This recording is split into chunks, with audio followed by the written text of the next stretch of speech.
классе первого класса было светло и оживленно. Стены были увешаны красочными плакатами, азбукой, цифрами и улыбающимися мультяшными животными. В воздухе пахло мелками и карандашной стружкой. Звуки работы детей наполняли комнату. Тихий шепот, скрип карандашей по бумаге и случайное хихиканье. Миссис Альварес медленно шла между рядами крошечных столиков, бесшумно ступая туфлями по кафельному полу. Она была доброй учительницей с добрыми глазами и теплой улыбкой. Дети любили ее, потому что она всегда слушала и никогда не кричала. Прямо сейчас ее ученики проходили простой тест по правописанию, такие слова, как «кот», «собака» и «сын». Большинство из них склонились над своими бумагами, тщательно выводя каждую букву. Но один ребенок не писал. Лукас, маленький пятилетний мальчик с растрепанными каштановыми волосами, сидел, сгорбившись за своим столом. Его пальцы так крепко сжимали карандаш, что костяшки пальцев побелели. Обычно Лукас был полон энергии, смеялся, поднимал руку, подпрыгивал на стуле. Но сегодня его голова была опущена. Его плечи были напряжены, как будто он пытался стать меньше ростом. Его глаза, обычно блестящие и любопытные, были устремлены на листок, но он не писал слова. Когда пришло время собирать тесты, она переходила от стола к столу, беря каждый листок со словами «хорошо поработал» или «продолжай стараться». Дойдя до Лукаса, она остановилась. Его тест был почти пустым. Вместо правильных слов в самом низу страницы дрожащими неровными буквами он написал «Помогите мне». Под словами было темное пятно, слеза. У миссис Альварес скрутило живот. Ее первой мыслью было, не шутка ли это?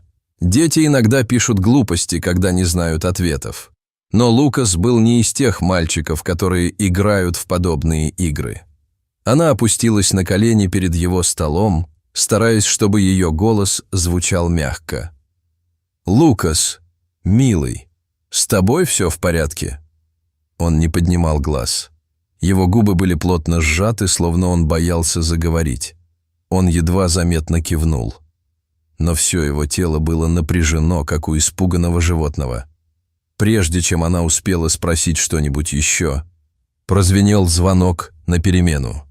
Остальные дети вскочили, смеясь и отталкиваясь стульями. Лукас двигался быстро, слишком быстро. Он отодвинул стул и бросился к двери, исчезнув в коридоре, прежде чем она успела его остановить. Миссис Альварес стояла там, держа в руках его тест. Ее сердце забилось быстрее. Что-то было не так, она это знала. Она аккуратно сложила листок и сунула его в ящик стола. Она не хотела забыть об этом, просто не могла. Потому что если маленький мальчик просит о помощи, она должна выяснить, почему. В школьном коридоре было шумно. Дети спешили на перемену, их смех отражался от шкафчиков. Миссис Альварес стояла у двери своего класса и смотрела им вслед. Но ее мысли были не о радостном хаосе, а о Лукасе. Над этими двумя короткими, полными отчаяния словами «помоги мне» ей нужно было подумать. Закрыв за собой дверь класса, она быстро прошла в учительскую. В комнате было тихо, слышалось только жужжание кофеварки и слабый запах приготовленных в микроволновке обедов. Миссис Альварес села за маленький столик и достала школьное досье Лукаса. Она пролистала страницы, записи о его посещаемости, старые табели успеваемости, заметки прежних учителей. Ничего особенного, никаких предупреждений, никаких проблем. Просто обычный маленький мальчик, который много улыбался, привык, потому что в последнее время Лукас изменился. Миссис Альварес на секунду закрыла глаза, вспоминая. 2 недели назад Лукас стоял в очереди на урок физкультуры, когда уборщик уронил в коридоре металлическое ведро. Громкий лязг заставил большинство детей подпрыгнуть и рассмеяться, но Лукас вздрогнул, напрягшись всем телом, как будто его ударили. Он вскинул руки, словно пытаясь защитить лицо. Миссис Альварес дотронулась до его плеча. «Все в порядке, Лукас, это просто шум». Он быстро кивнул, но его глаза были широко раскрыты и испуганы. Затем на прошлой неделе она заметила кое-что еще. День был теплый, но на Лукасе была большая толстовка с капюшоном. Рукава натянулись на его руках. Когда он потянулся за книгой, манжета на секунду соскользнула, и она увидела синяк, фиолетово-желтый, на его маленьком запястье. «Лукас, что там произошло?» – мягко спросила она. Он одернул рукав. «Я упал», – пробормотал он. «Дети постоянно падают». Но то, как он это сказал, слишком быстро, слишком тихо, заставило ее остановиться. Сейчас, в учительской, миссис Альварес потерла лоб. В другом конце комнаты мистер Томпсон, учитель 4 класса, наливал себе кофе. Он спросил, что за трудный день выдался. Она колебалась. «У вас когда-нибудь были ученики, которые писали в своей работе что-то тревожное?» Он пожал плечами. «Конечно, дети иногда пишут странные вещи. На прошлой неделе Джейк нарисовал акулу, пожирающую нашего директора». Миссис Альварес не улыбнулась, на этот раз все было по-другому. Там было написано «Помогите мне». Мистер Томпсон сделал паузу. «А вы спрашивали об этом ребенка?» Он не стал говорить, просто убежал. Тишина. Затем мистер Томпсон вздохнул. «Наверное, ничего, дети преувеличивают». Миссис Альварес постучала пальцами по столу, но что, если это не ничего? Слова повисли в воздухе. Она подумала о сгорбленных плечах Лукаса, о том, как он вздрагивал от громких звуков, об этом синяке. Встав, она потянулась к телефону на стене. Ее пальцы набрали номер кабинета школьного психолога. Когда мисс Ривера ответила, миссис Альварес глубоко вздохнула. «Я думаю, нам нужно поговорить с Лукасом», — сказала она. Что-то не так. Кабинет психолога был тихим и теплым, с желтыми стенами и большим мягким ковром. На полке в углу стояли игрушки, конструкторы, куклы и корзина с мягкими игрушками. Освещение было тусклым, не таким ярким, как в классе, и в воздухе пахло лавандой из маленького диффузора. Лукас сидел на маленьком голубом диванчике, свесив ноги над полом. Он держал коричневого плюшевого мишку, нервно теребя пальцами его мех. Миссис Альварес сидела рядом с ним, а мисс Ривера, школьный психолог, на стуле напротив них. У мисс Риверы было доброе лицо и спокойный голос, благодаря которым дети чувствовали себя в безопасности. Миссис Альварес слегка наклонилась вперед. «Лукас», — тихо сказала она, — «помнишь свой тест по правописанию?» Лукас, не поднимая глаз, крепче обнял медвежонка. «Ты что-то написал внизу своей работы», — продолжила миссис Альварес. «Ты помнишь, что там было написано?» В наступившей тишине мисс Ривера взяла со стола книжку-раскраску и несколько цветных карандашей. «Тебе не обязательно говорить прямо сейчас, если ты не хочешь», — сказала она. «Мы можем просто немного порисовать». Лукас взглянул на цветные карандаши, но не взял ни одного. Его плечи ссутулились, как будто он пытался исчезнуть. Миссис Альварес нежно коснулась его руки. «Лукас, ты хотел мне что-то сказать, когда писал эти слова». Долгая пауза. Затем стало так тихо, что они почти не расслышали.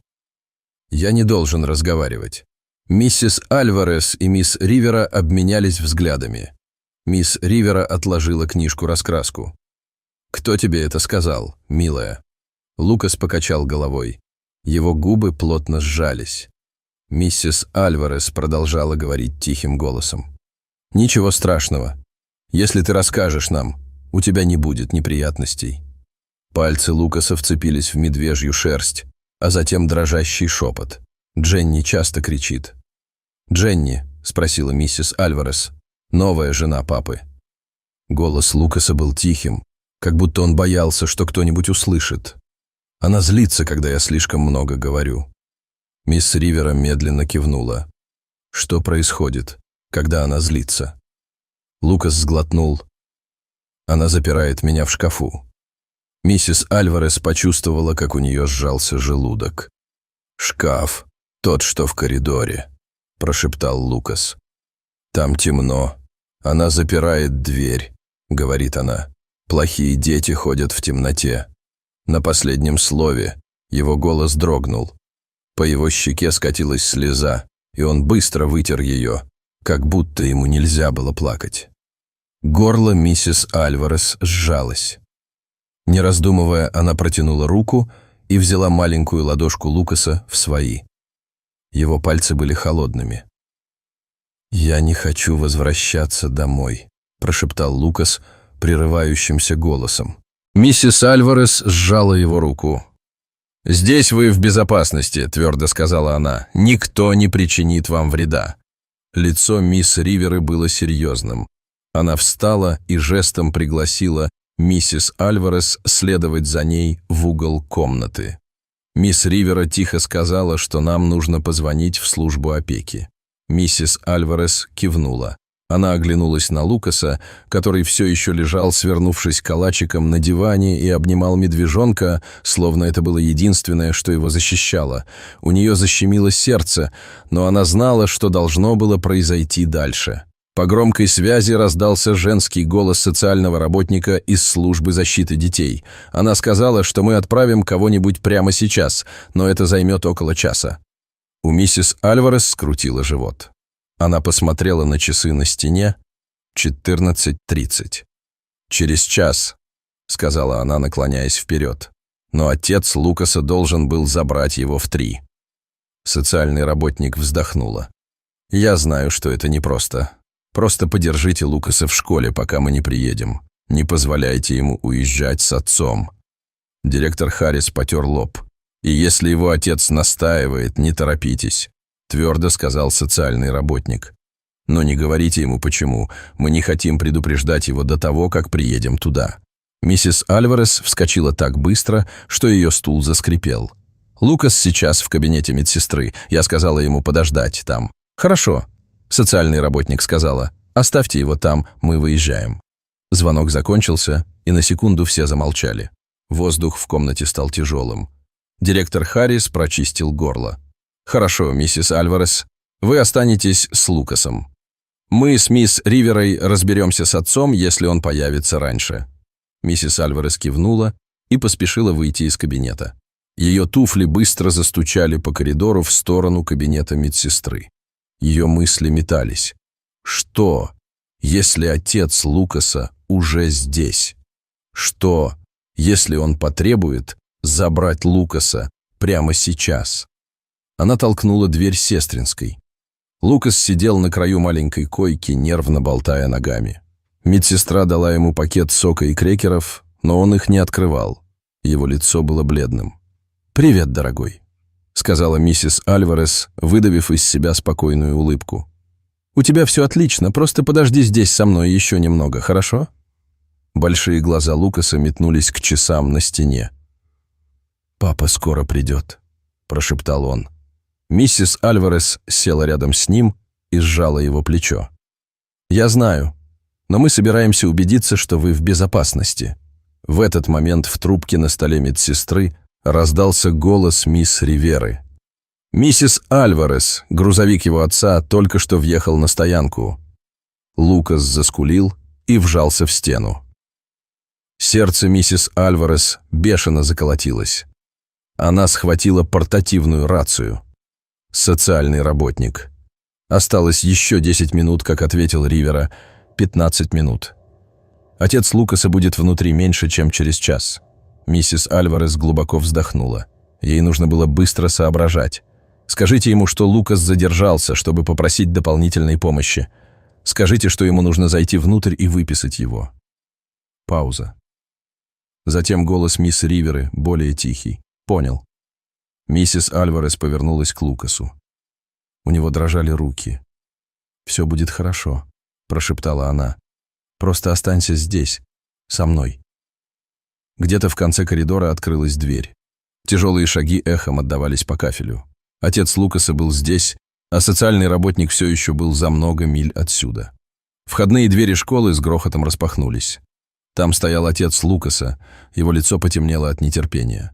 Но это был не только он. Дженни, его новая жена, протиснулась мимо него в кабинет. Ее острые каблучки стучали по полу, как сердитые удары. «Где Лукас?» — спросила она, оглядывая пустую стойку регистрации. «Мы пришли, чтобы забрать его». Миссис Альварес шагнула вперед, встав между ними и коридором, который вел в кабинет медсестры. Она чувствовала, что у нее дрожат руки, но голос ее звучал ровно. «Лукас задержался сегодня, чтобы немного помочь», — спокойно сказала она. «Нам просто нужно, чтобы вы сначала выписали его». Глаза Дженни сузились. «Это нелепо. Ему 5 лет. Какая еще помощь ему нужна?» Она попыталась обойти миссис Альварес. «Мы забираем его домой». Миссис Альварес не пошевелилась. «Это просто школьная политика», — сказала она, выдавив вежливую улыбку. «Мы ждем, пока оформят кое-какие документы». Отец Лукаса скрестил руки на груди. «Что за бумажная волокита? Нам никогда раньше не приходилось этим заниматься. Как только миссис Альварес открыла рот, чтобы ответить, входные двери снова открылись. Быстро вошла женщина в синем блейзере. За ней следовал офицер полиции. Миссис Альварес чуть не заплакала от облегчения, когда увидела на шее женщины удостоверение личности.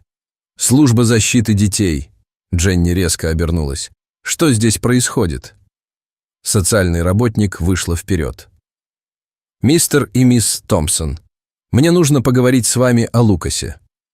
В этот момент из коридора появилась мисс Ривера, держа Лукаса за маленькую ручку. Как только Лукас увидел своего отца и Дженни, он испуганно вскрикнул и уткнулся лицом в свитер миссис Альварес, крепко прижимая ее к себе. Дженни покраснела.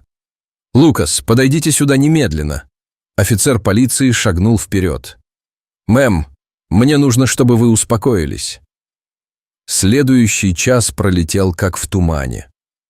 Социальный работник отвел родителей Лукаса в кабинет директора для разговора. Полицейский стоял на страже за дверью. Миссис Альварес осталась с Лукасом в кабинете медсестры, поддерживая его, когда его трясло, и читая ему сказку, чтобы успокоить. Наконец, социальный работник вернулась. Она опустилась на колени перед Лукасом. «Привет, Лукас, меня зовут Сара. У меня хорошие новости. Сегодня ты останешься с очень милой женщиной. У нее есть большой пушистый пес по кличке Бадди, который любит детей». Лукас поднял голову. «Это собака?» Сара улыбнулась, и улыбка у нее была по-настоящему дружелюбная. «А завтра еще несколько милых людей захотят поговорить с тобой о том, что происходит дома. Но сегодня вечером ты можешь поиграть с Бадди. Как это звучит?» Лукас медленно кивнул. Миссис Альварес помогла ему собрать рюкзак, дрожащими руками застегивая молнию. Когда пришло время уходить, она опустилась на колени и крепко обняла Лукаса. «Ты такой храбрый», — прошептала она ему на ухо. «Запомни это, ладно?» Лукас крепко обнял ее в ответ, затем взял Сару за руку. Когда они шли к машине социального работника, Лукас обернулся и помахал ей в последний раз. Миссис Альварес помахала в ответ, провожая взглядом, пока машина не скрылась за поворотом улицы. Она сделала глубокий, прерывистый вдох и прислонилась к школьным дверям. Директор Харрис, стоявший у нее за спиной, положил руку ей на плечо. «Вы хорошо поработали сегодня?» Миссис Альварес вытерла глаза и кивнула. «Сегодня», — тихо сказала она, — «мы выполнили свою работу». Если вам понравилась эта история, не забудьте поднять большой палец вверх и нажать кнопку «Подписаться». И дайте нам знать в комментариях, из какой точки мира вы смотрите сериал. Мы рады всем вам. Спасибо, что посмотрели.